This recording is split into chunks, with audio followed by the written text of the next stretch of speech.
Hello, everyone. This is the first episode of North. I'm extremely excited to talk with my guest today, who is actually a very good friend of mine. I've known him since probably 2001. We met back in Ohio, skiing the mountains of Cleveland. And I wanted to get him on the show because I think his story is pretty incredible and also just super inspirational, given the fact that he comes from a place unlikely known for what he's doing today. My guest today is Kyle Decker. He is a professional filmmaker, and he gets to travel the world and film professional skiers among other athletes doing their thing. And it's been really cool as a buddy of his throughout the years. And I know I'm not just speaking for myself here. Kind of all of our friends that have watched Kyle really just put in a ton of hard work and, pay his dues and just increasingly develop his career and his creative side in filmmaking. He has worked, I think, in the podcast, he mentions he's on his 14th year of just grinding away and pursuing something that he is clearly very passionate about. So I think there's a lot of really cool points that Kyle makes in here. And I think, at the end of the day, it just comes down to staying on your toes, working really hard, and being open to whatever opportunities come your way. So I'm going to let Kyle sort of explain all that here for you. Hopefully you enjoy the talk we have. And without further ado, this is Kyle Decker.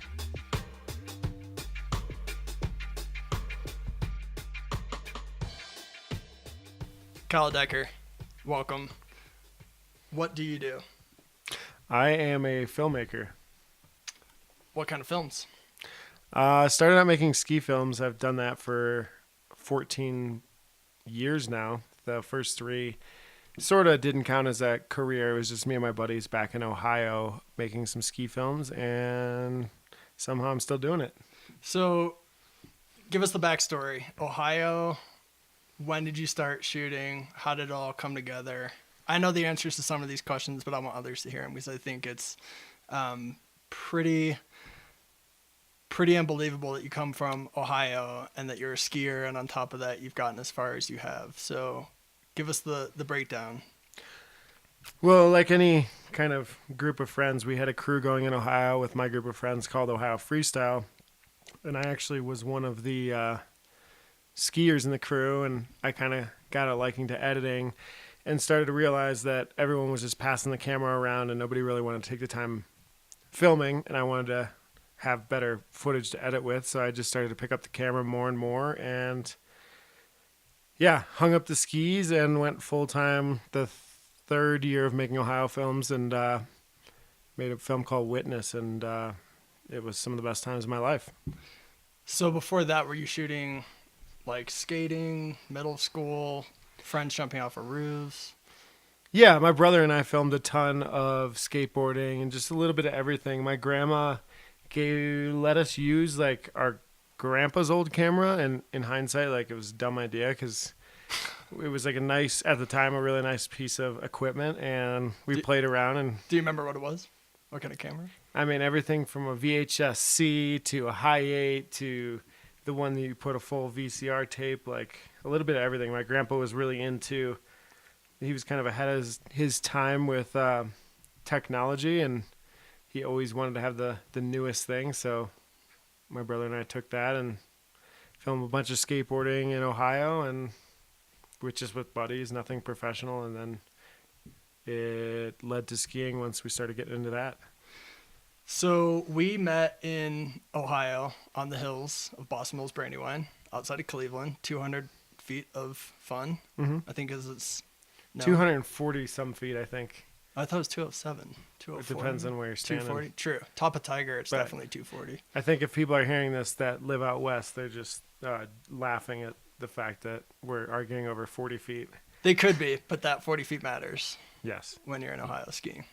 So, okay, so we're talking like maybe middle school era, you're shooting, skating, and then high school, you're skiing more and more. You get out there. That's when I meet you, I think, maybe senior year of high school. And you're skiing a ton, and then you start showing up with a video camera out there and filming all of us skiing. And then next thing we know, you say you're filming a movie and you have sponsors and premieres are happening. Yeah, I mean, I think in high school, like, we didn't really even have a terrain park, so we all just skied moguls. And then when the terrain park started coming out, I don't think I even knew that existed until it started coming out.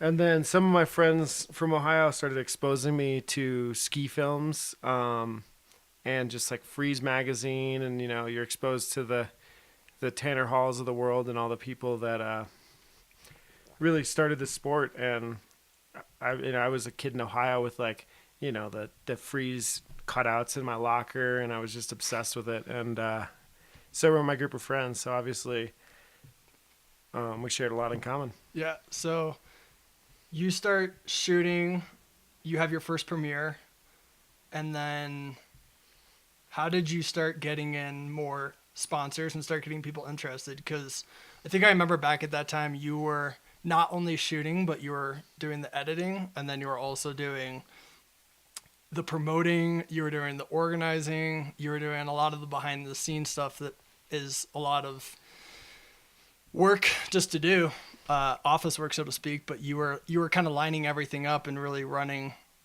everything from point A to Z and getting people excited, not just us, but then it turned into, getting people coming from Columbus area. I mean, a couple hours away, we're starting to drive and come up and be part of these events that you were basically responsible for. So how did you start getting a hold of some of the sponsors that were interested in, being part of this? Now to come to think of it, like I can't even remember how, what, where, like I learned. I don't know how I even knew that I needed to do that or how I did it, but I think looking back, it's pretty reckless because I had no idea what I was doing, but somehow it panned out. I mean, when you say sponsors, I don't think anyone was cutting us a check. Yeah. It was like you can have, 4 T-shirts. Second year we were doing it like Saga. Yeah. And they were certainly not, I wouldn't even call them a company at the time. Like they sent me some T-shirts, and I was like, all of a sudden that was a sponsorship. I mean, it wasn't any kind of like financial. Sure. But you had something to offer. Yeah, I felt like we had something to offer. Had some, I don't know, exposure. Yeah. So then, fast forward a little bit. This is early 2000s, college time.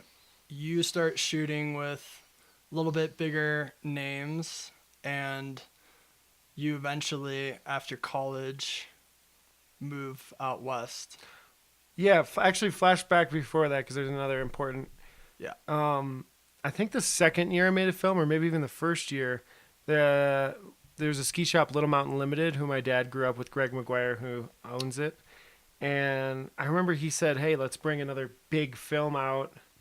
Or not another big film, a big film out with in premiere with you. And I know he reached out to, he says, who would you want to have come out? And I said, Level 1 is awesome. And I guess Josh Berman, I think his sister got a call from him. And at the time, Level 1 was small, and I think he was blown away that someone wanted to do that. And Level 1 is another ski film company. Yes. Out there for skiers or for non-skiers listening. But yeah, so Josh flew out, and we did a premiere, and he eventually led to be a huge key part in me turning this into a career. And I eventually, after the third year of making that film, Mike Hornbeck and I went out to the Araj Masters, which is a ski event, and we there was a video contest, and we ended up winning. Where was Araj Masters? It was in Mammoth, California. And it was a huge event, and I was blown away to even get invited to it. And somehow we ended up winning, and we beat Berman, which was bizarre, like for us. Yeah, it was a huge moment for us, and it, all the pros were out there, and it was like a big thing for us because we were never exposed to this, Hornbeck and I. So you're coming from the Midwest. Mike Hornbeck's from Michigan. You're from Ohio. You're now in the big league, so to speak, up against big league skiers and big league film companies. Sure. Okay. And then shortly after, I became summer unpaid intern for level 1 for the movie Long Story Short. Yep. And then, yeah, moved out west, and I think it all started from there. So when you say you became the intern, the summer intern, what were your day-to-day? What was that like? Just describe sort of. Well, Berman and Friedel, it was just Josh Berman and Friedel Cody, pretty much the two guys who started level 1. Yep. They are super passionate about their film, even back then. And I think they were a little nervous or reluctant to give, I don't even know if I touched the actual movie.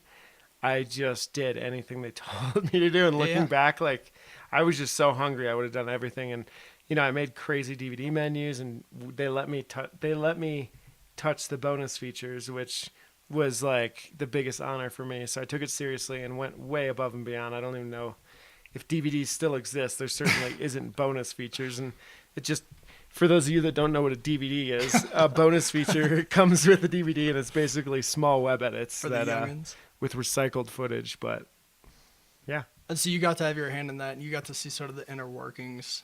And that was, you mentioned it was unpaid, but yet you were not only paying dues, but probably saw like a huge opportunity value in just being immersed in.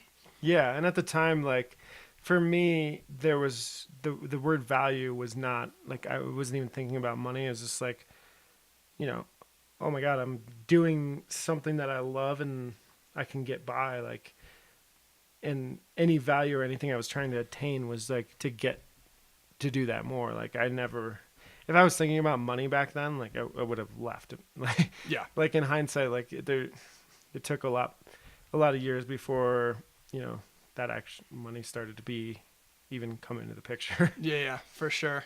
So I guess backing up a little bit. So this sort of started out as a hobby that you just zeroed in on, laser focus, and it started to, obviously things started to come of it, even if it was just 4 t-shirts from a sponsor or the connections to a local ski shop, being able to bring in a bigger name. You were basically getting out of it whatever you put into it. You got this awesome opportunity. You ended up beating out someone who you'd later go on to intern for, and that sort of opened up the door to working with a number of different companies and sort of setting the path. Yeah, that following year, I just wanted to film I thought I earned my dues, and I wanted to film and edit full time for level 1. And I think Josh was a little reluctant because I was a kid from Ohio. I didn't have as much experience, especially in the backcountry. Yeah. And I don't think they had the budget to have 3 people on board at the time. And I got an opportunity to work with Dan Narkunis over at Rage Films, which is incredible. Mm-hmm. Worked there a full year. Went out there to edit, and I think something happened where Friedel wasn't able to edit the movie. Berman got in a huge bind and was like, Can you come edit? And Time I was to like, step up.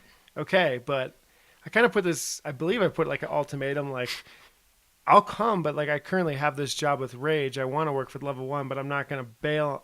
Like, I'm not going to leave without a future. Like, can you promise, like, kind of like, can I work for you next year? And he said yes. And that was for the movie Real Time. Okay. Yeah. What kind of timeline was that? Was this like late 2000s, right? Yeah, maybe 2007 or 8, somewhere in there. So how did you know, or even did you know at this time, was there any sort of strong indicator, and it would probably be from the success of the films you had already shot, edited, produced, premiered, was there any sort of specific turning point that you remember when you knew, or you kind of felt this vibe of like, I need to basically go for this full steam ahead? Or was it just sort of a smooth transition where looking back, you can sort of see the path, but at the time you were just sort of a month at a time, a year at a time, figuring out what to do next or what? Yeah. I mean, looking back, it was like kind of a tunnel vision. I mean, in practical terms of as I getting older, like it's kind of reckless, like, but I would take any sacrifice, like whatever it took. I just knew I wanted to be there, and I wanted to always get to the next level. And I was never motivated. It was never like a money motivation. It was like, I'm going to make the best film with the best guys. And if level one can support me doing that, like this is like a dream come true. Like there's, if I can pay to get by. And at the time, like for quite a few years, Berman just let me stay at his house for free, and level one covered food and stuff when you're editing. So there was a lot of side benefits that, if you look at it from the outside, it looks like it didn't make sense, but there was some benefits. And like I said, at the end of the day, I was doing what I loved, and it was awesome. So I guess then to revisit that question, was there any turning point when you felt like there was enough of a net beneath you to sort of at least try this out for a period of time? Or was it just literally, I'm just going to give it 100% and we'll see what happens? It definitely was, I'm going to give it 100%, because as I started to build relationships with some of the athletes, it wasn't even just for me. Like I wanted to give my 110% for like the Mike Hornbecks, the Ahmed Zadali, and obviously later the Tom Wallishes, and I had I probably thought I was just going to do that for forever. I was just so happy and content that, somebody's paying for you to travel the world, see the world, hang out with your best friends. And it was a lot of work, but didn't feel like it. Yeah. Because you're just having so much fun doing it. Yeah. So how much of, I guess that brings me to my next question. How much of it is just like an unwavering belief that this is all going to somehow figure itself out and work out, versus luck, which is sort of a 4-letter word that, ask any creative person, or tell them they're lucky, and it's probably the most surefire way to piss them off, because it's just so much hard work goes into getting where you are. How much of it is belief versus luck versus just hustle? I mean, it's all of the above. I think I remember, like, my dad always taught me when I was younger that if you work super hard and you're passionate about what you do, it's kind of impossible to fail. And like, that's probably the only advice I tell, like, if there's some up and comer kid that's like, hey, I want to do this, how do I do it? And it's like, work your ass off. Don't worry about don't be driven by money. And if you're passionate about it, you're guaranteed to be successful at it. And, I see so many of these kids coming up that like immediately want to have whether it's a paycheck or want to get to a certain status level. And it's like, no, you have to put in your time, and not even with like a really massive goal, but just work your ass off, and somebody's going to find you and swoop you up and hire you, or you're going to get involved in a cool project. But don't just sit around and ask like how you can get places. Like, just go hustle, and if you're passionate about what you're going to do, you're going to get to where you want to go. I mean, same thing with you with photography. Yeah. I mean, I think a big part of it too is sort of, and I think you mentioned this a little bit earlier, but not only being about it, but also being sort of in it, and literally being physically in the middle of the scene, whether it's a competition or mingling with, people at an industry party or whatever it is. It's also just being sort of there and present and being part of things. I assume once you sort of took that leap and you moved out west, even though you were, the intern and, working on some of the side projects of the full-length film, you were still in the middle of things, and that probably opened up. Yeah, I didn't. Another huge thing that's been successful for me is, during those years of the best years of my, some of the best years of my life, I was meeting people, and, everyone like I didn't know it was networking, but like I was meeting people that, now I'm doing work for, and you just slowly, I mean, there's people in this house right now that we're doing work with that you just kind of met along the way. And that's super important, just to build just have a network of friends. I've still to this day never made like a cinematography reel. I just like have gotten work through word of mouth or friends. And there's not many times where you're out shooting into the dark for work. It's just like, you have a community and a circle of friends, and we all look out for each other. So, okay, so we're at this point, you're with level one, and you're starting to take on full-time filming responsibilities? Yeah, I'd say, and then towards the last few years of level one, like 2012-ish, Berman let me co-direct the movie, which was like the biggest honor I could ask, and we had an insane roster, and yeah, that was awesome. So then you went on from level one to work with Rage Films after that? No, I You were with Rage? intern level one, Rage Films, and then worked for level one for maybe around 7 years. Okay. So then you worked with level one for a number of years, cultivating different relationships, not only with athletes, but obviously with different brands and everything else. Then you decided it was time to sort of take off on your own and do your own thing, correct? Yeah, I think I was ready for something new, and I love and respect working with those guys, but I just kind of wanted to explore what was new. Mm-hmm. And it's kind of weird timing. I was at a premiere in Salt Lake, and I always kind of like knew that Wallisch had the ability. I was kind of like seeing in skateboarding, like Nyjah Huston or some other people would branch off and do their own projects. And tell us real quick who Tom Wallisch is.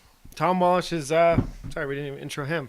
He's a professional skier that was absolute, just the skier, the skier that all the other skiers loved back in, the late 2000s, and just blew up, and he blew up like no other skier I've seen, and there was so much hype behind him, and the talent followed. And I was kind of like, even though me, Josh, and Friedel kind of always talked, like I knew he had the ability to do something on his own, and at the time no other skier did. Yeah. And what kind of time frame is this? 2012ish, Okay. 13. Okay. But I saw him at the level one premiere in Salt Lake, and afterwards he was just casually saying, like, I kind of want to do it. And he knew that I was so dedicated with level one that I wasn't going to leave. Yeah. And I was just kind of like, well, kind of keep me in the loop. I kind of like this. I was just so fired up with. Go on. It wasn't about like not being happy with level one. It was just so fired up with this idea, like, whoa, like I can do something on my own with, like, to me, like the biggest name in skiing, and like this is the opportunity I've been waiting. Like, I was just like got a whole burst of like excitement and energy and drive from that, and then we created the Wallisch project. So I remember, back to your point about everyone, Tom was and probably still is everyone's, all the pros' favorite skier. But I remember back my first time ever shooting quote unquote pro skiers was when you invited me to the shoot with Rage Films at Winter Park, late 2000s. I didn't have my own camera yet, and I had to borrow my friend Tyler Moran's camera for a 6-pack of beer. Thank you, Tyler.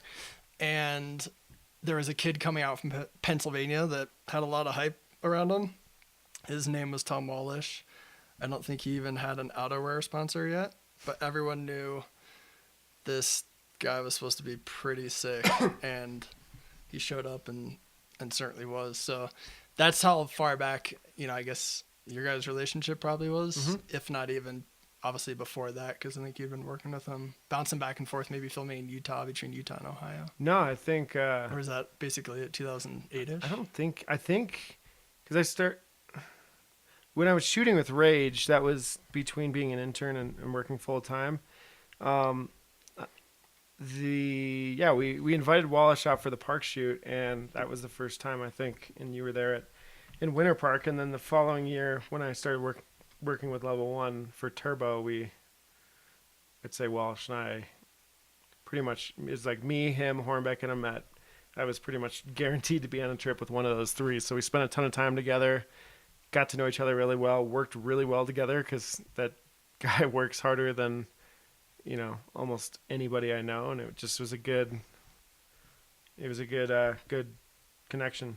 So how do you explain to people, I guess, if we have someone listening who doesn't know this world whatsoever, how do you basically tell them or explain to them, in a 30-second elevator ride, for instance, what it is that you do, beginning to end, as far as, on the surface, it looks like you get to travel the world and film some of the best skiers in the world.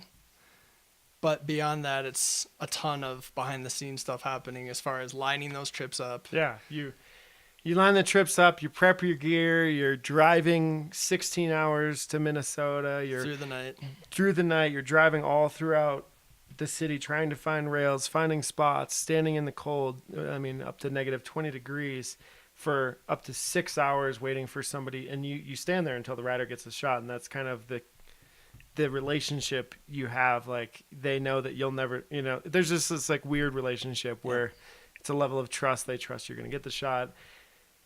And yeah, you just are filming all season, chasing snow, watching weather, and planning park shoots. And then, I mean, there's 100 other things in the between, but then in the summer, then you sit down in the summer and say, okay, how are we going to make a movie out of this? And, for those of you that don't know, like, we're not making a documentary. This is what a lot of people call ski porn, but it's just like action shots. And it's something that some of the young kids, or even myself at the time, you watch over and over and over, and this gets you excited to go skiing. So yeah, I remember way back when there was a film called Session 1242, and there was pretty much guaranteed day or night, anytime at your place, you could go over there and you would have it on, and you were studying it. Yes. You knew every single trick by each athlete. You knew exactly what they would do in different parts of the movie. You knew the soundtrack. Yeah. Some other films. I remember that film specifically was like, now that you're saying that, was one of the biggest impacts. And it's crazy. Yesterday, Tyler Hamlet, one of the filmers from Poor Boys. Yeah, from Poor Boys. Who produced Session 1242.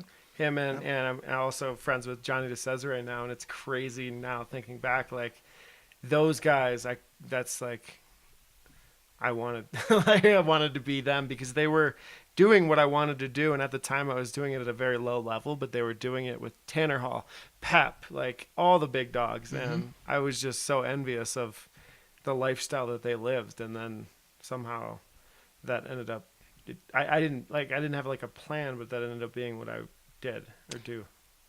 Session 1242, and then I remember Lame too, the snowboard movie Lame, and I still, when I hear Do I Stay or Do I Go by Clash, I still feel like I'm right back there listening to that song in Lame, mid-2000s, consuming beers in your apartment and freaking out over certain tricks. Yeah. So when you go out on these trips, and you're doing this over how many months in the year? I mean, you pretty much start getting everything ready by early December, and then everyone's chomping at the bit to, as soon as snow falls somewhere, it's like, we gotta go. Like, hey, it snowed in Boston, or it snowed in. Yeah. So we just kept kind of just going and going, and then, I lost my train of thought. So you basically start in December with going out and chasing the snow. Everyone's chomping at the bit, and then it's basically game on, more or less nonstop travel. Yeah. So yeah, not just nonstop travel. Sorry. No December, basically the beginning of December, you're shooting urban. December, January, and then March you transition out, shoot a ton of backcountry, and then in the springtime we go to resorts that have closed terrain park shoots at the end of the season, and then we come back, go through the footage, edit through about September. We start film premiere. And the tour goes through about October. And these are stops in all different sorts of... all around the world. I mean, we've done Montreal. We've been to France. Like, I would say... Cleveland. I mean, I've been to a handful of countries. We've done premieres. And then November comes around, and it's all over again. And the excitement's that much better, because it's like, I'm going to blow everything I did last year out of the water. So you're kind of driven by one-upping yourself for a personal, your personal progression. Yeah, you're always holding yourself accountable, trying to raise the bar to just...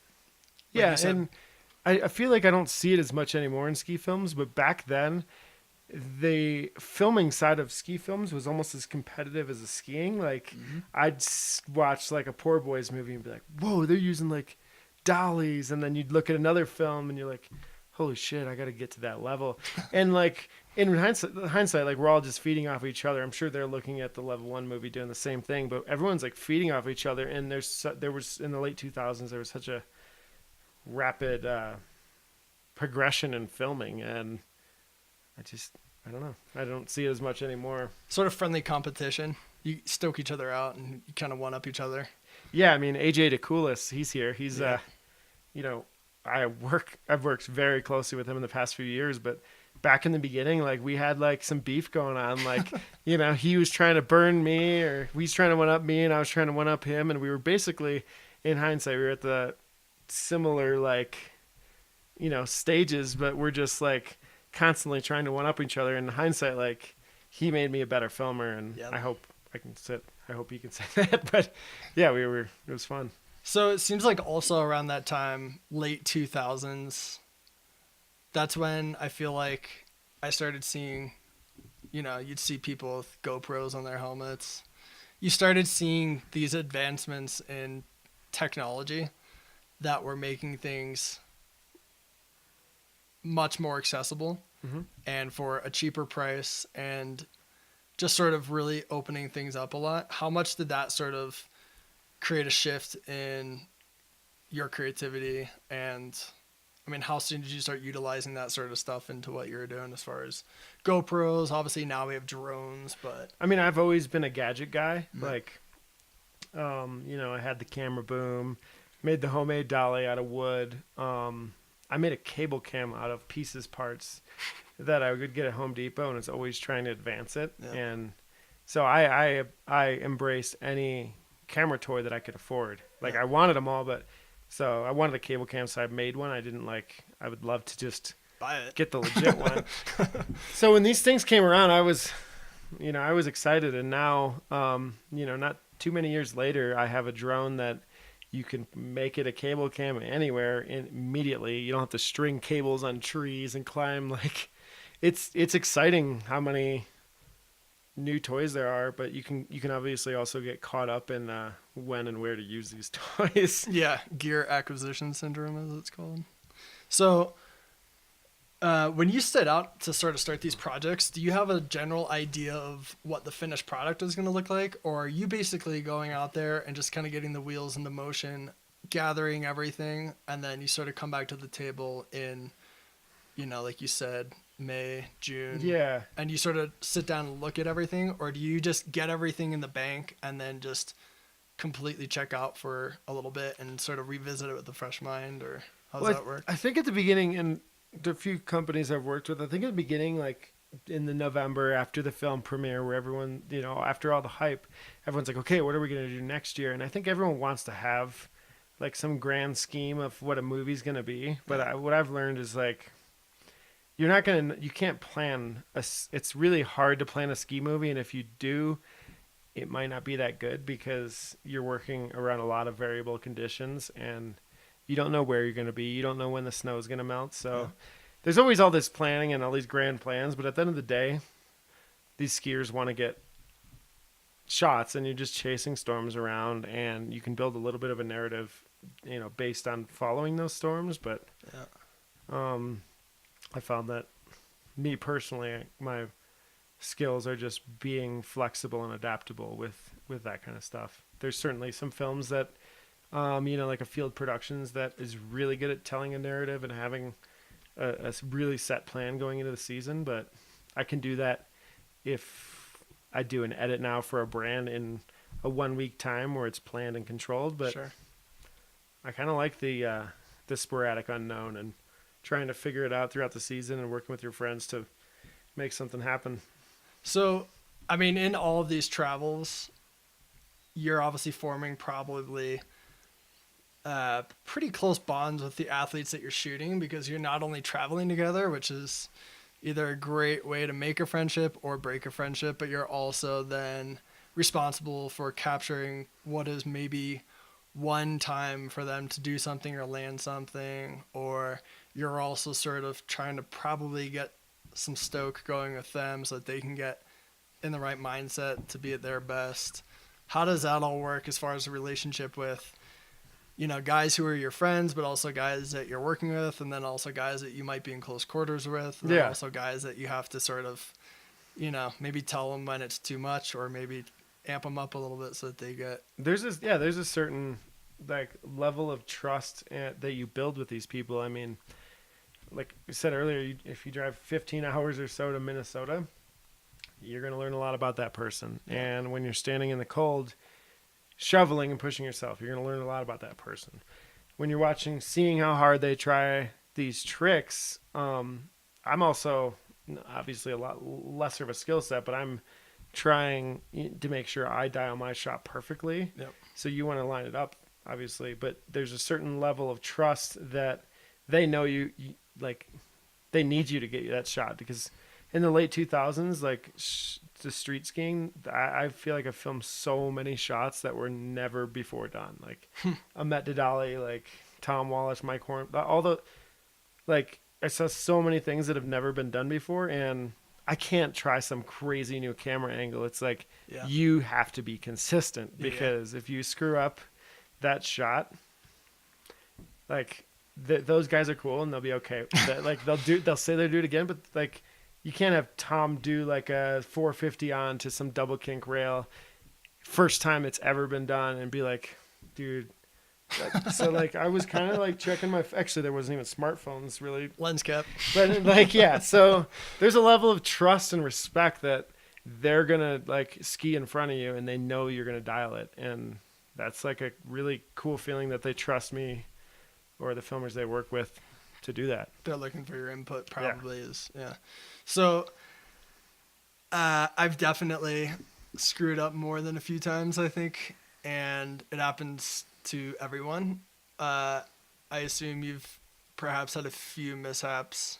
What do you do when that happens? Do you just come out with it? You tell them maybe want to get it again for safety's sake? What sucks for me is if anyone knows me, I'm like super sarcastic, which makes it way harder when you screw up, because it's like, dude, Ahmet, like, I hate to tell you this, but I just missed your shot. And he's like, yo, yeah, funny, dude. Like, and it's like, no, I really I ruined it. Yeah. And, I mean, it sucks, but there's this weird, like, sense of respect. I've never had a rider, like get super mad at me. I would say frustrated is a very good way, and they usually end up getting their trick. I've never missed a shot where they haven't gone back and repeated it, but like, but yeah, it's, it doesn't happen often, but it's one of the hardest things to do, because like in the studio, if you're filming like a keyboard commercial or something, like you just go reshoot that. Sure. And it's pretty easy to replicate, but these guys are doing some things that have never been done. It's critical you get the shot. Yeah. So switching gears a little bit, how much of your time is spent sort of creating work, whether for yourself or a client, versus I guess like the admin stuff, the business stuff that keeps the lights on? I know for me, I feel like if I let any one thing slack too much, it gets really behind, and then I get all thrown off. So I almost have to keep all the spoons stirring and all the pots on the stovetop at the same time in order to keep things at least manageable. I think it's a blessing in disguise. Some people call it a disorder, but I definitely have attention deficit disorder. So my brain is always moving, and I'm always like thinking about those things. And for better or worse, I'm always doing the business stuff on the side, which it's certainly a lot of time and effort, just like keeping up with gear, clients, emails, bills, whatever it is. But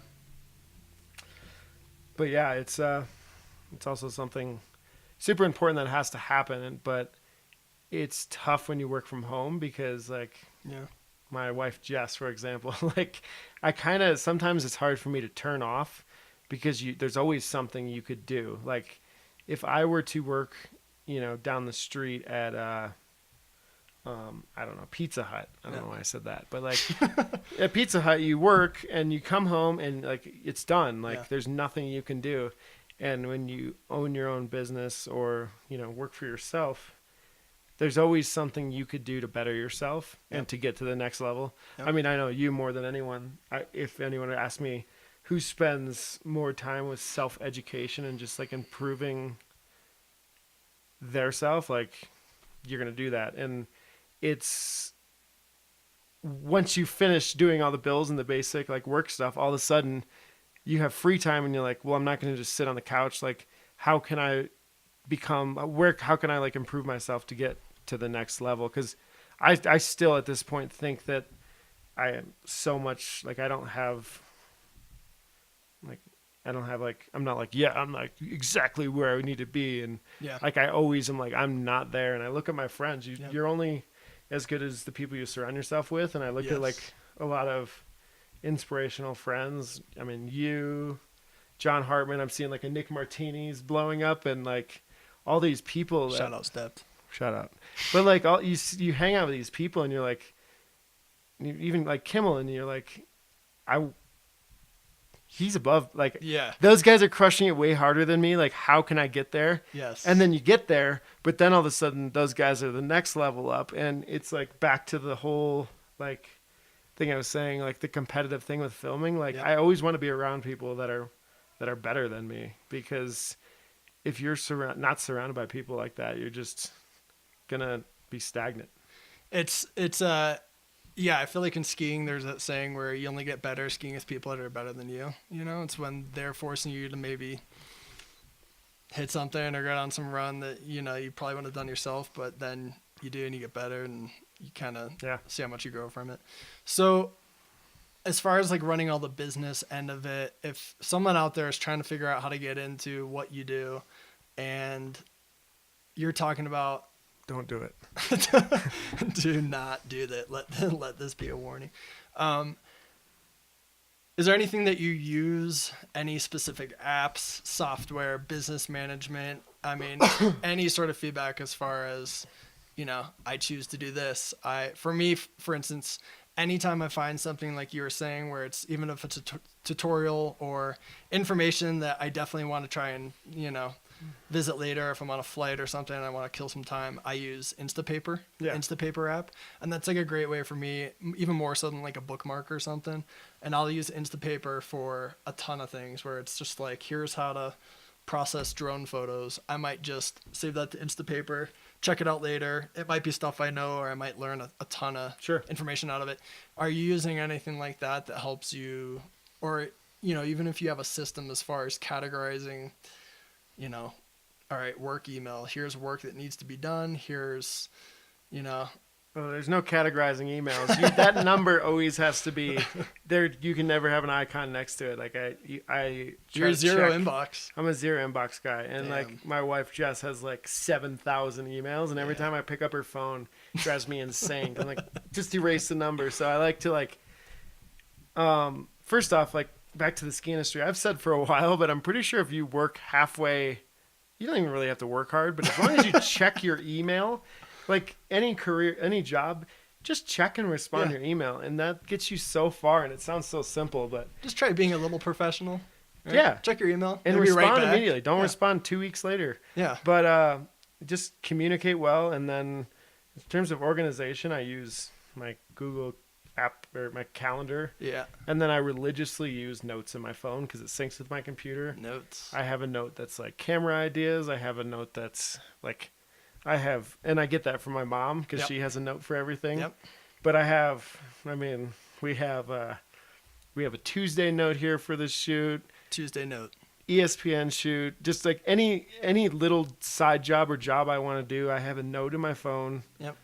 Labeled, and I just like go through them, build it out. And I have an awful memory, so like if I didn't have them, my life would fall apart. So like, you hop on a call with somebody, you type it in that note, and then you're gonna remember it. So I think I just like writing everything down is useful. But in terms of like the learning stuff, it's kind of funny. I didn't go to film school, or like half the things that people talk about. Like I'll hang out with somebody that does inspire me, and I'm like, they'll drop some gear term and I'm like, yeah, no, I know. Like, and I immediately like go home and I'm like, okay, like let's Google that. Like, what is this thing? And same thing. Like I've done one of the first big commercial jobs I did was for the North Face and Dick's Sporting Goods. Okay. And I remember they were like, I've heard of them, North Face. but they were like requesting things on the phone. I was way in over my head, thanks to Tom Yaps and Tom Wallisch for making that happen. But I was way in over my head. Tell us who Tom Yaps is real quick. Sorry, Tom Yaps is another massive influencer, somebody that helped me get where I am. He is Tom Wallisch's agent, and he also became the producer of most of the stuff I did with Wallisch. And Okay. he was really good because he was able to get funds from sponsors and do kind of the business stuff I'm not as good with, and that I could just focus on the skiing. But repeat what you just said real quick. He helped with doing some of the stuff that you're not as good at. yes, So you basically are able to recognize, here's my strength, here's something I'm not super good at, and you're able to be professional, organized, whatever, enough to realize, here's someone that's able to do this better than I am. That obviously had a huge impact on your overall productivity and your output. And because then you can just focus on what you're good at. And Yep. Yaps is really good at just not even, he's just good at relationships. He had good relationships with Yeah. good sponsors, and he was able to basically convince them without me talking that like they should sponsor the projects we were working on. And I don't think I would have gotten to the next level or whatever level I was going to without him being able to get the sponsor dollars to support it. You also mentioned a little bit back that you said you didn't go to film school, and I laugh at that because I hear people talk about going to Brooks, which is a really well-known photography school, and part of me is like, man, I wish I could say I went to Brooks, or, you know, woulda, coulda, shoulda. I didn't even know I wanted to pursue photography until mid-2000s when I started to get really, you know, interested in it.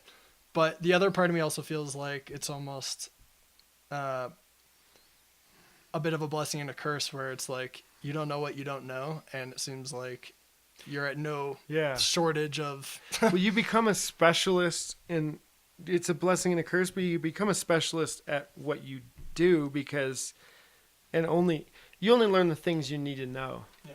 But it's a blessing and a curse because like you just whatever environment you're in, like as I was saying earlier, if I don't know something, I'm just going to Google it and figure it out. Mm-hmm. And throughout the years, I've slowly figured out how I can work in the environment that I'm working. But then I hang out with somebody that works in the Hollywood style side of things, and I'm like, holy shit, like, mega production. this is so different. I don't know any of these terms. I kind of wish I went to film school to know what, like, all these, like, you know, there's like position names that I don't even know what they are, and let alone what they do. But do you have a go-to resource as far as finding, like, is it literally just going on Google and looking up, you know, what does sound speed mean? Or is it something where it's like a certain website where you can go and you're like, okay. Well, back to the network of friends, like you know, I'll call somebody and be like, dude, so I'm doing this edit for this company. Like, what? And, you know, and we all kind of like, and that's kind of cool. We all like learn from each other, whether it's like, I'm going to miss some people, but like AJ DeCoulis, Josh Berman, Frito Cody, Blake Kimmel, like all these like video people that I'm friends with. Yeah. We're all kind of learning, and we're not afraid to like text each other and just say, yo, like, or we'll kind of like email each other little tips and tricks, and you just kind of learn through your friends and once again, like through your environment. Did that also extend, like, I know in photography, I will sometimes, if I'm in an area that I'm not sure about, as far as like, if I have a job come in that I need to sort of put together an estimate for, it definitely helps to have friends who I can just sort of confidently run numbers by and get their honest feedback. Are you in the same boat as far as? Oh yeah. Yeah. I have, and I'm still learning it, but I think at first it's like kind of an arbitrary number, right? Like, and at first you're just throwing numbers out there and you're like, okay, you're not going to take that. Or like some people like immediately agree and you're like, God damn it. It's like, I could have charged more. But I think and I don't even like go off a standard, but I think I've developed like what I think I'm valued at. And I know my high and low price, but I don't even, and I've talked to so many freelancers at a similar stage in their career where I say all that, but like, it's really hard to turn down a job. I mean, you know that, like, and bills need to be paid, whether it's $5 or $5 million. I've done the salary thing and I've done the freelance thing, and I still don't know which one I like, because if salary, you get that check every month, you know what you're getting, but freelance is crazy. I wish I knew this career existed like in high school, but like there's no ceiling, like, so you're just constantly like, damn, let's get after it. But it's also scary because if jobs aren't there, we've all had those months where like you're not getting a consistent check, so you're just like always hungry never to be in that position, like, and haven't been in that position too much lately because I kick myself in the foot, but I'm like, why did I take on nonstop jobs like this? I mean, I've certainly been away from home more than I've been at home this year, and as I'm getting older and I'm married and I'm eventually going to have a family, that's something I'm learning. I'm like, okay, I put myself in this world, but how do you scale it back to have a good family balance?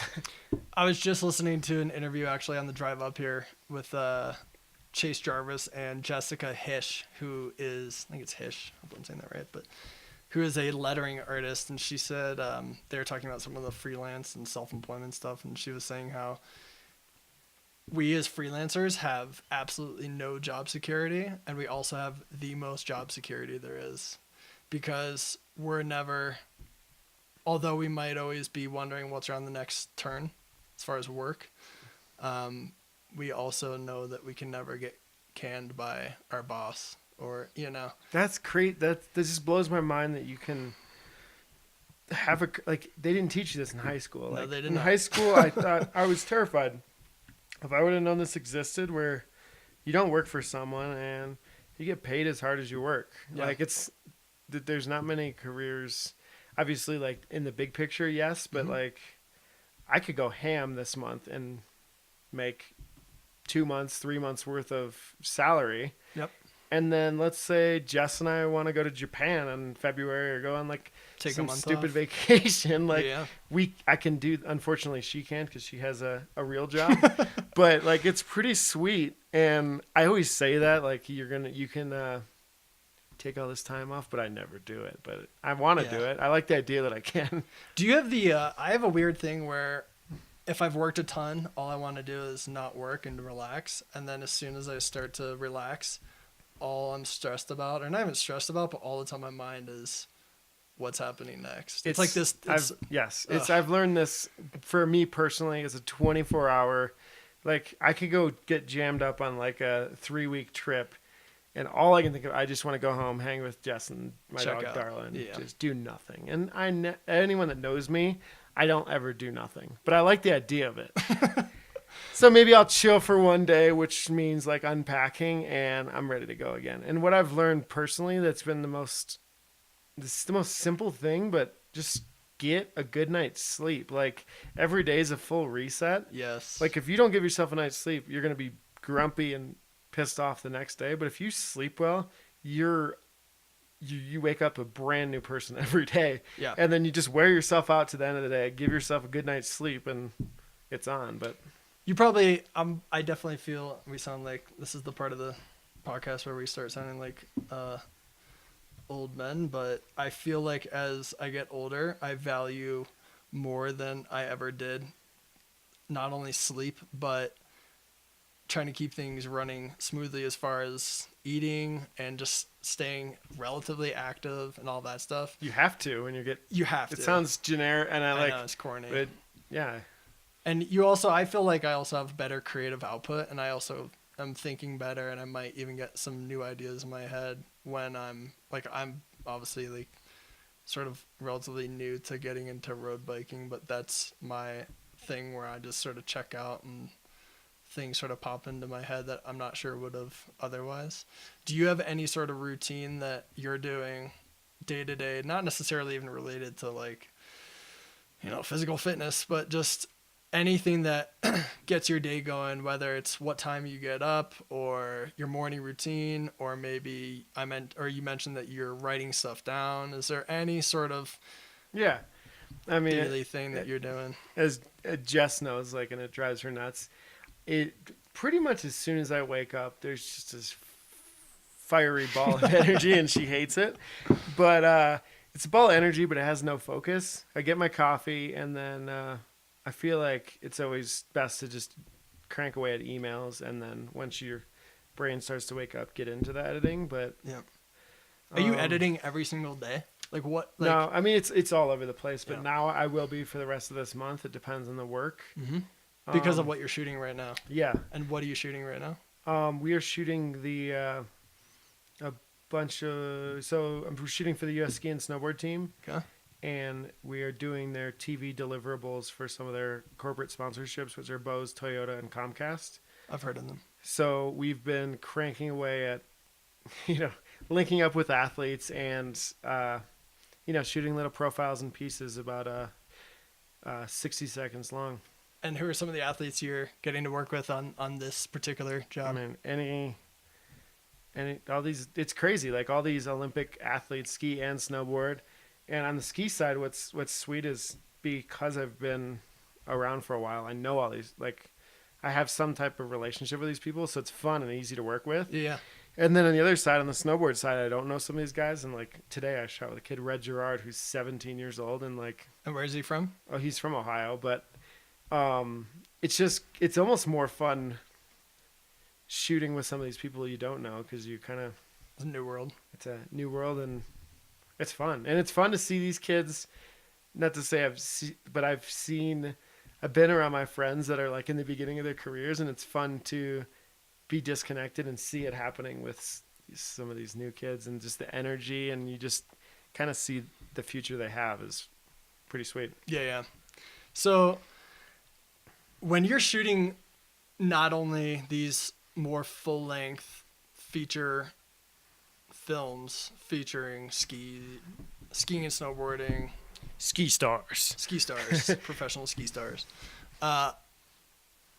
and then also this stuff that you're shooting where it's more for different corporate clients, how important is it to be influenced by, like you were saying, like Session 1242 and some of the stuff you saw growing up, and just absolutely studied top to bottom, inside and out, versus and sort of drawing influences from those and trying to sort of, by no way copy them, but you're sort of, you're ready to put your spin on the stuff you've seen in those versus trying to be as unique and original as possible? Is it sort of a mix of both, or is it?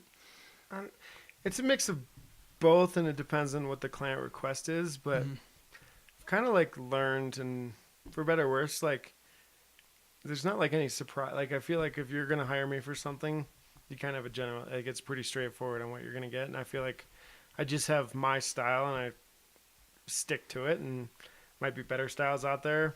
Mine might be good, but I just do me. And, like anyone starting out or getting into something, there's not a single job I do that I don't doubt myself way too much and think I'm overcommitting. So you're still, are you still at the point where you're doubting yourself and getting sort of, I mean, I know I freaked out, get stuff done, but like this just current project we're on, there's 36 deliverables and edits, 36 basically minute to a minute and a half edits between me and AJ in a month to a month and a half. And some of them need to be turned around quick. And I know in my head I can do it, but once I start to like commit to this. I'm like, Jesus, like why, almost every job, I'm like, why do I do this? But it's like, I don't know why, because I drive myself insane, but it's a challenge. And then when I've never failed at like one of these, but I'm always like, holy, how did I do that? And then the next job, you have the experience, and it's just like you keep growing and putting yourself in tough situations, and it's like this weird challenge, but I kind of feed off of it. Because like when you're doing it, like right now, tomorrow might be our last day shooting, like I'm on like cloud 9. Like I did it, and we're ahead of schedule. Yeah, I'm happy with what we put out, but tomorrow I'll get a call about some like job, and I'll probably take it, overcommit, and somehow figure out a way to do it. It's just super fun to challenge. I feel like that's refreshing to hear, because sometimes I've felt like I was the only one where I'm totally getting into my own head and just absolutely losing my shit about like, what have I done? What have I got myself into?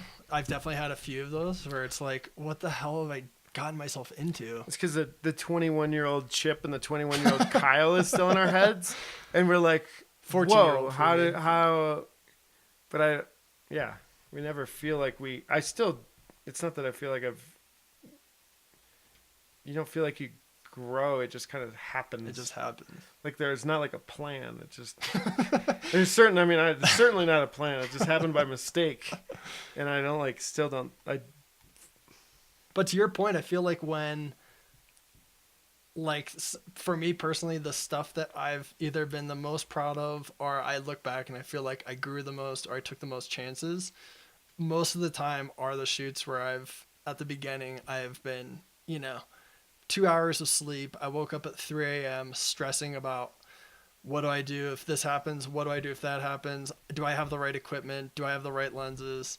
It's like those, what the hell have I gotten myself into sorts of things that I feel like produce. Like that pressure. It's what drives you. Yeah, exactly. The day one on this shoot, I woke up at 3:30 in the morning and stressing so hard in bed. I'm like, it happens every morning. I woke up and I was like, well, if I'm just going to lay here and worry about it, like I'm the kind of guy that's like, immediately like if something needs to be done, let's just do it. Get it out of the way. Yeah. Problem is there's another thing after that, but always. So I was up at 3:30, and we didn't have to get up to like 6 or 7, but I just like went above. I was like, I'm in over my head, and then went and cranked away on the computer and whatever I needed to do, and I felt a little more confident, and you just keep doing it. But yeah, I've never gone into a job where I'm like 100% easy. Like that's not fun.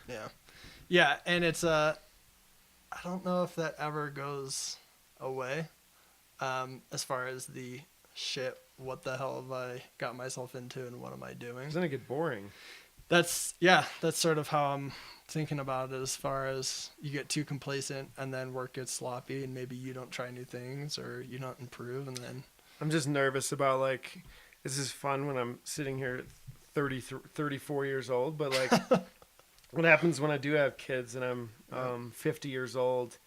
Can my body handle that, like, physical, like, just more, not even the physical, but, like, can my body handle the mental stress I put on myself? Like, my wife is a therapist, and she's just like, I'm sure she probably thinks I'm a nutcase. So, like, I stress myself out to just, like, unhealthy levels sometimes, and, like, what's that going to look like when I'm 50? Like...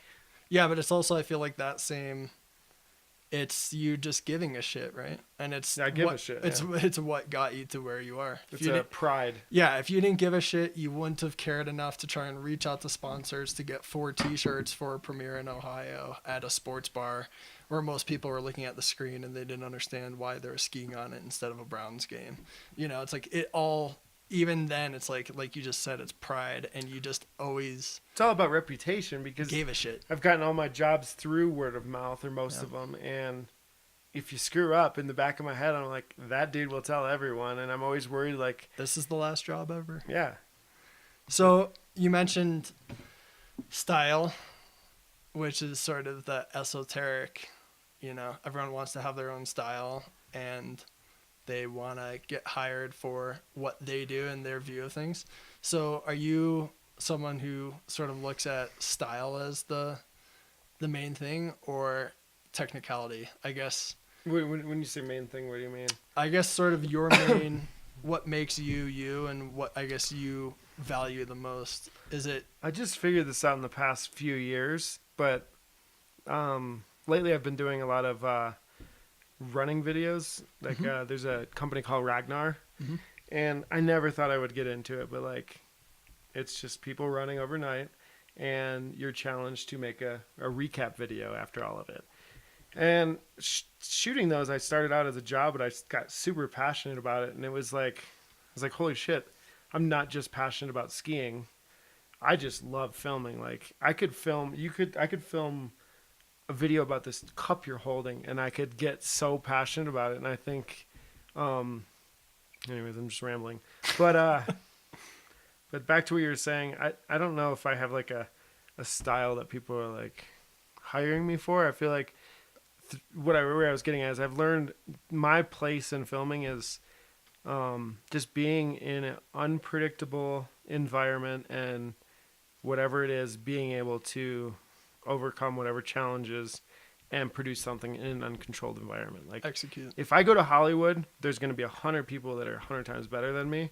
But because of skiing, because you're constantly chasing weather, and you're going to there's so many variables that I'm adaptable. And I think you don't learn that in film school. And I didn't even know it was a skill I was learning. Yep.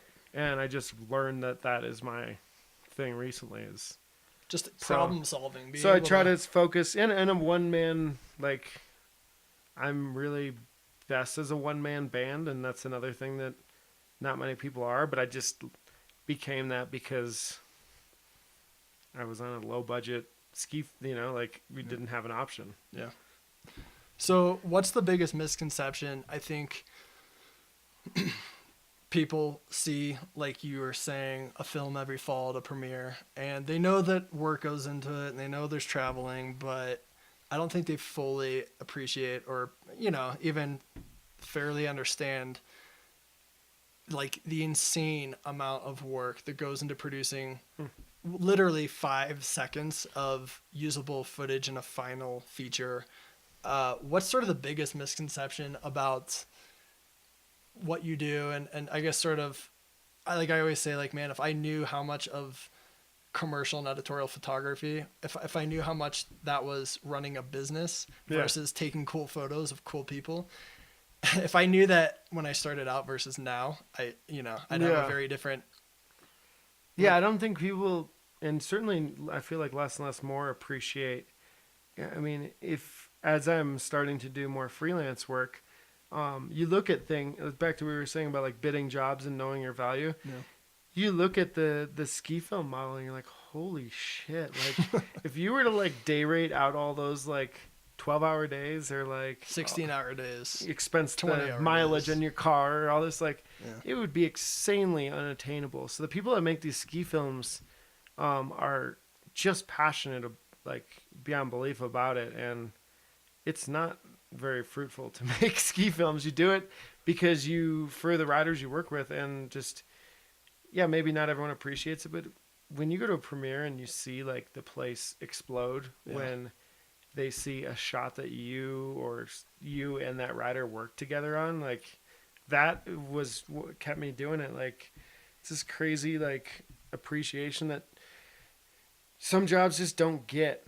And like, when you build a house, like maybe the homeowner is happy, or let's say you fix a gate at a house, like nobody like goes nuts, but here I'm working my ass off, and you go to a premiere and people are like cheering and going nuts, and it changes or like inspires the next generation. That's like that is why I did it for so long. And this is actually the first year I'm not making a full-length ski film. I'm going to contribute to good company, but I'm excited, and also feel like I'm going to miss it, but it'll be refreshing to try different things in the winter and just enjoy my winter. Tell us I've never done that. You mentioned Good Company. Tell us what Good Company is. So after the Wallisch project, which is what me and Tom Wallisch did in 2013, Tom Yaps, the the producer Ninja was able to pull together enough budget for us to make a film. Wallisch didn't want to make it just about him. It was him and all of our friends, and get everyone kind of an opportunity to film together. It was me and AJ DeCoulis heading that up, and we made a couple years of ski films and TV shows, and the latest being Guest List out on Guest iTunes. List. Yep. And then we also produced a Tom Wallisch real ski segment this past year. We also did a half-hour TV show on ABC called Baltic Ski, and a Bose campaign. Like, a lot of just got so busy, and I love it, but It's awesome. it's going to be very awesome to chill and enjoy my winter. But I say that while being on a 2-week trip in Breckenridge first week of December. So who am I lying? Who am I kidding? So how much in all of your travels, I mean, I think about people, you ask them what's on their bucket list, and I want to travel the world. You World traveler. You be a world traveler. You've done that every single year for Just to cold places that people don't want to go in the winter. for years on end. Yeah. So you are one of, a very small group of people in the U.S. and the world that have probably insane experiences to draw from. And also you have firsthand experience with seeing different cultures, being welcomed into their places, maybe not being welcomed into their places. All of the above. How much has that had a shape on, like, just getting out there and immersing yourself? How much has that shaped your view on whatever, politics, the world, people, different cultures? I hate to sound cliche because I hate people that say this, Let's but do it. it's Be cliche. it's been the most important, and it's like an intent. You can't there's no way to describe it, but it's really shaped me as a person in terms of perspective. Yeah. Like, you see people live in whatever situation, rich, poor, cold, hot, anything in between. It's just like, I've always been conscious of what makes people happy and what happiness is. Mm-hmm. And it's never usually the money thing. It's just interesting to go to whether it's a small little village in northern Sweden or I've been to Moscow, whatever it is, just seeing how people,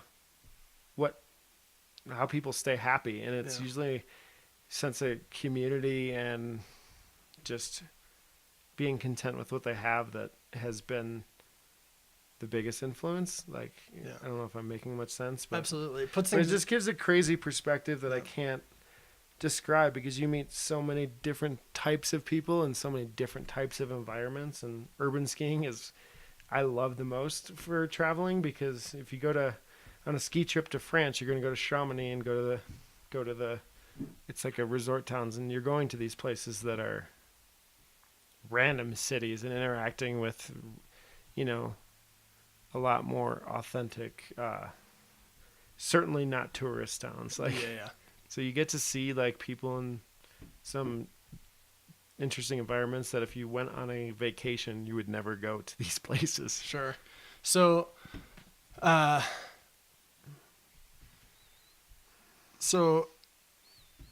basically you're saying it's not about necessarily money, but just general happiness and who's around. And Sure.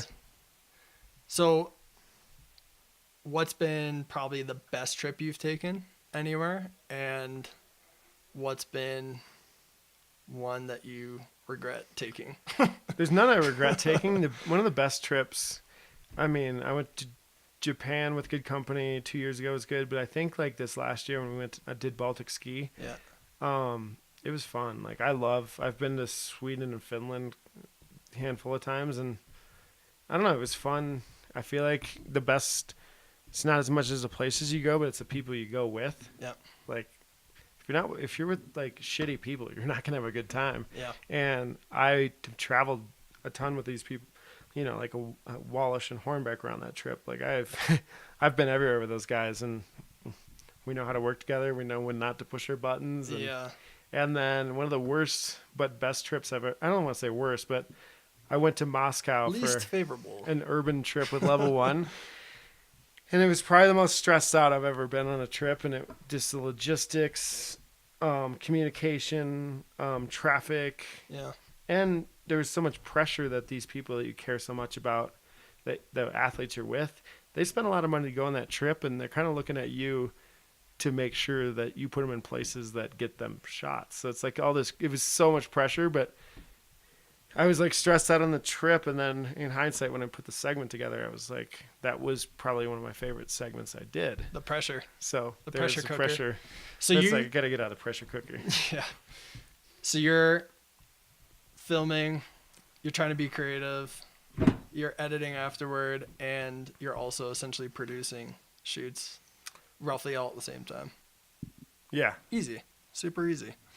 So with all this stuff, you know, even though you're obviously insanely passionate about what you do, it eventually veers off into Off a cliff.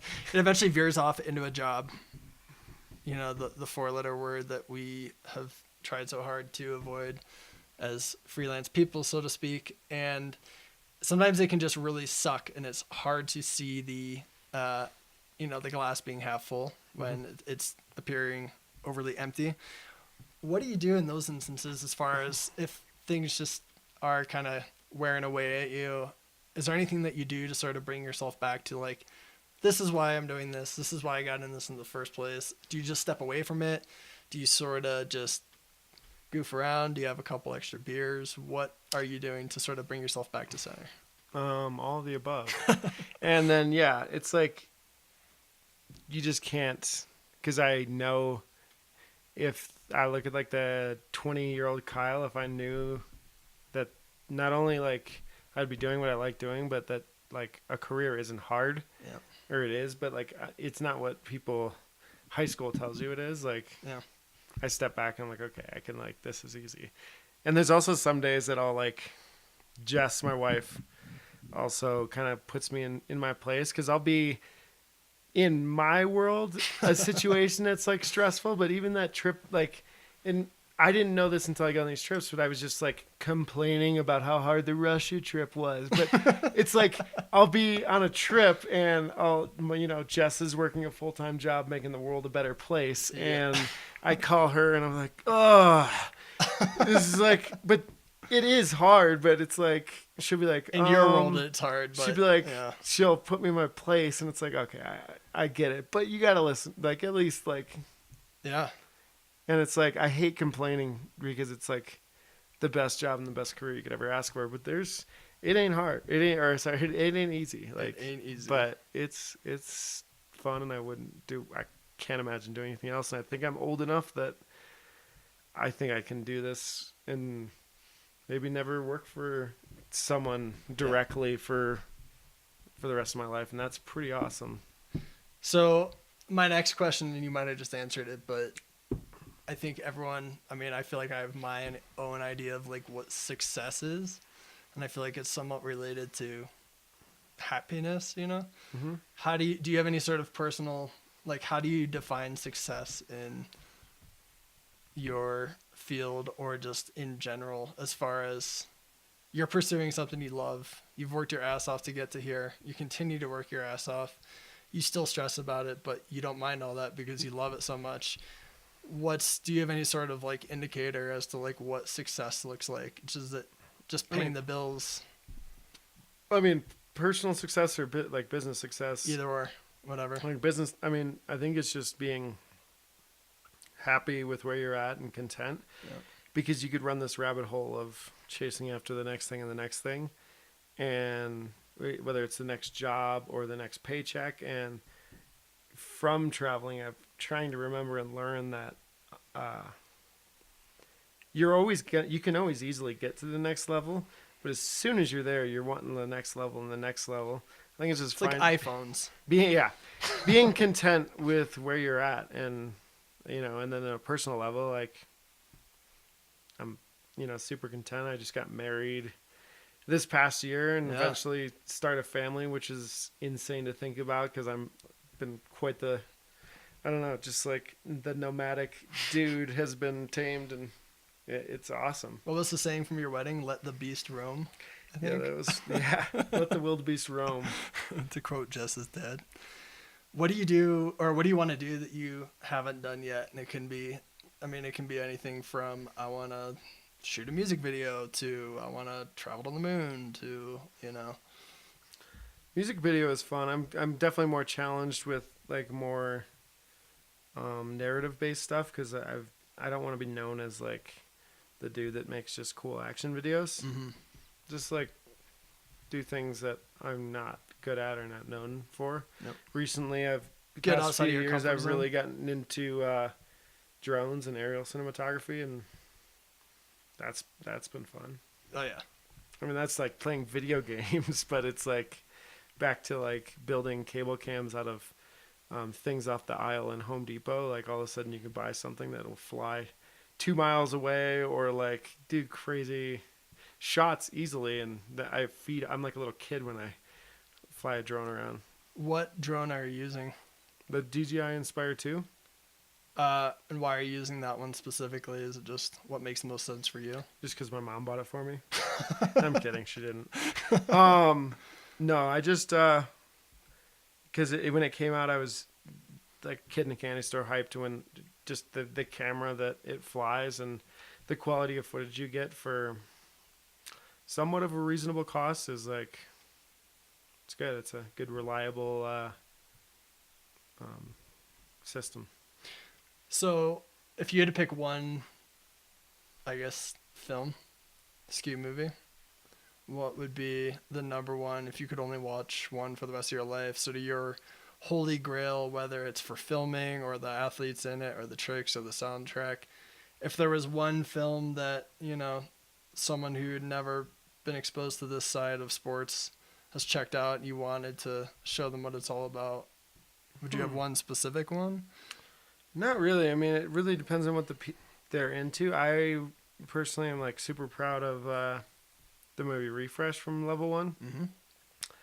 It's got narrative from Warren Miller. It's got really good urban, really good backcountry, really good park. Can you explain who Warren Miller is real quick? Warren Miller is a legendary ski film maker, and he also narrated his films. And people like Chip and I would, almost everyone in the ski industry would have a story about how their dad took them to a Warren Miller premiere, and he was just like the innovator of the modern day, or of the ski film, not even the modern day ski film. Yeah. And we had the opportunity to work with him on the project, and that was awesome. And then I didn't even know at the time, and I look back to really appreciate it, but we were working with an insane lineup, like Henrik Harlaut, Phil Casabon, Matt, Hornbeck, Wallisch, DeLorme. I'm missing. I don't want to mess it up, but it's just like it was just such a special time, and I still like Level 1 years before that and after.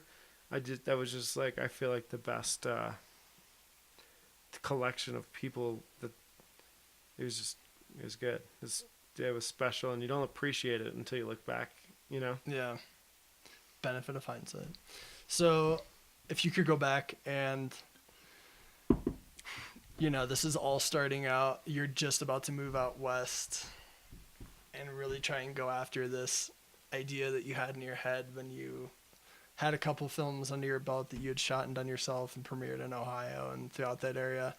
What would you, if you could go back in time and tell yourself one thing, whether it's advice or just like any sort of tip or just anything to help motivate you to get going, is there anything you'd want to tell yourself starting out that maybe you know now that you had no idea when you were first getting into all this?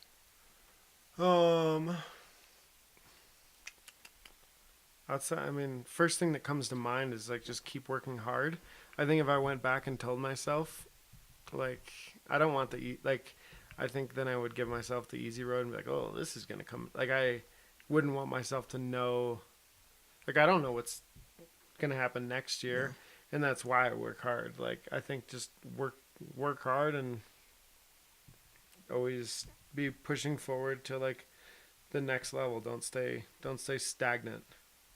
Like, don't find a comfort zone and be like, oh, I'm just gonna keep making wedding videos or whatever. Like, whatever it might be. Like, just always challenge yourself and work your ass off, and back to what my dad said, like it's impossible to be. I mean, if you work hard and you're passionate, you're not gonna fail. That's at least in your eyes, you won't fail. Like maybe other people might think you're a huge failure, but like, but that's all you're doing it for.